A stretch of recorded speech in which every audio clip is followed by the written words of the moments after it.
Assalamualaikum warahmatullahi wabarakatuh.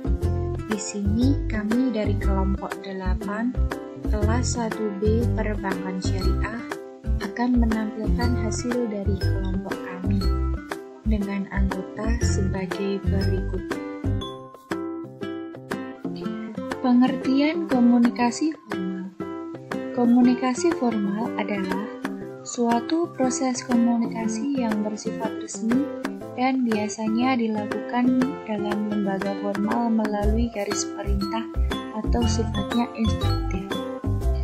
Berdasarkan struktur organisasi oleh pelaku yang berkomunikasi sebagai petugas organisasi dengan status masing-masing yang tujuannya menyampaikan pesan yang terkait dengan kepentingan dinas. Suatu komunikasi dapat dikatakan formal ketika komunikasi antara dua orang atau lebih yang ada pada suatu organisasi dilakukan berdasarkan prinsip-prinsip dan struktur organisasi. Berikut ini adalah ciri-ciri komunikasi formal. Yang pertama, urutan pembicaraan diatur oleh protokoler. Kedua, tempat dan waktu pelaksanaan telah ditentukan. Ketiga, kesempatan berbicara diatur oleh protokol secara bergiliran. Keempat, objek pembicaraannya tentang masalah organisasi. Kelima, setiap peserta yang mengemukakan pendapat harus menghormati hierarki organisasi. Keenam, setiap peserta harus menghormati hasil keputusan organisasi walaupun tidak sependapat. Ketujuh, menggunakan bahasa yang jelas, sopan, dan mudah dipahami. Dan yang terakhir, menggunakan bahasa yang baik dan benar. Dari penjelasan tersebut dapat disimpulkan bahwa komunikasi formal dapat dilakukan ketika berlangsung antara staf atau bawahan dengan atasan maupun bos di dalam organisasi atau perusahaan. Kemudian ada komunikasi nonverbal seperti email dari satu organisasi kepada organisasi lain. Contoh komunikasi formal. Yang pertama ada proses belajar mengajar di dalam kelas. Komunikasi formal yang bisa dengan mudah kita pahami adalah proses belajar mengajar di dalam kelas. Seorang guru akan menggunakan bahasa Indonesia yang baku dan formal sehingga mudah untuk dipahami kepada murid-muridnya. Citra elegan dan juga meyakinkan akan didapatkan dengan adanya bentuk komunikasi formal ini. Selanjutnya ada presentasi diskusi. Dalam kegiatan pembelajaran, pasti seringkali ada presentasi dari hasil diskusi. Penyampaian dari hasil diskusi tersebut hendaknya menggunakan komunikasi formal. Hal ini tentunya akan memiliki nilai edukatif yang jauh lebih baik. Tentu saja, hal ini akan memberikan proses pembelajaran yang lebih bermakna lagi dan mengesampingkan hambatan-hambatan komunikasi. Yang ketiga ada presentasi karya ilmiah.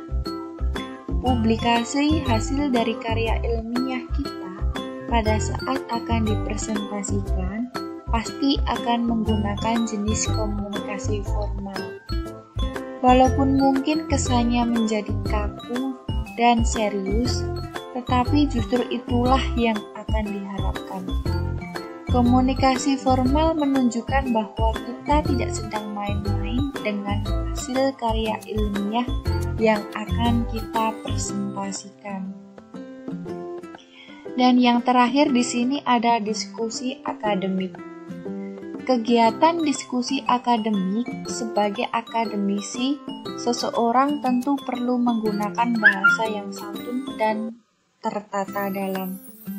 Komunikasi formal adalah jawaban untuk hal ini. Di dalam forum diskusi, hendaknya menggunakan bahasa-bahasa yang formal dan juga tertata. Jangan sampai forum diskusi menjadi ajang untuk bercanda dan keluar dari konteks pembahasan. Untuk lebih jelasnya, silahkan simak video berikut ini.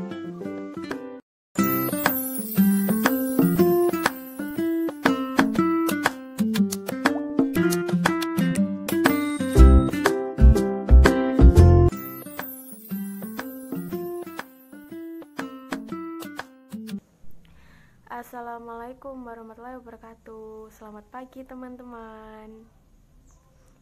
Baik, di rapat online kita pada kali ini kita akan membahas mengenai tempat yang akan bersihkan di acara gotong royong pada hari Minggu besok. Mungkin teman-teman ada yang punya pendapat atau saran untuk tempat yang akan kita bersihkan besok pada hari Minggu.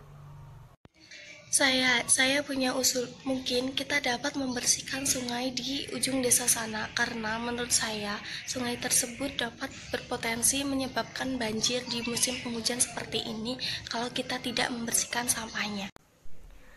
Baik Indah, usul kamu saya terima. Indah mengusulkan untuk kita membersihkan sungai. Menurut saya itu merupakan usul yang bagus dan saya setuju dengan usul Indah. Kemudian bagaimana menurut teman-teman yang lain? Apakah juga setuju dengan pendapat Indah? Saya setuju karena selain berpotensi menyebabkan banjir, sampah di sungai juga dapat menyebabkan pencemaran lingkungan. Iya, saya juga setuju dengan itu. Dengan kita membersihkan lingkungan sungai, maka warga sekitar di sungai juga akan terhindar dari penyakit. Mereka tidak akan mudah terserang penyakit. Lalu, apa saja alat yang akan digunakan untuk melakukan kebersihan? Saya punya saran, kita bisa membawa kantong sampah, skop, sarung tangan, sepatu boot, dan masker.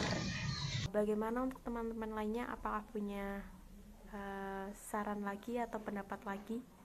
Tidak, menurut saya itu sudah cukup. Terima kasih.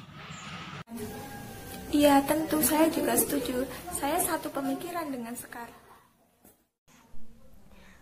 Baik, jadi keputusannya buat acara gotong royong pada hari Minggu kita akan memfokuskan kegiatan di sungai, yaitu membersihkan sungai dari sampah, dan alat yang perlu kita bawa atau perlu kita persiapkan berupa kantong plastik sampah atau kantong sampah, terus skop,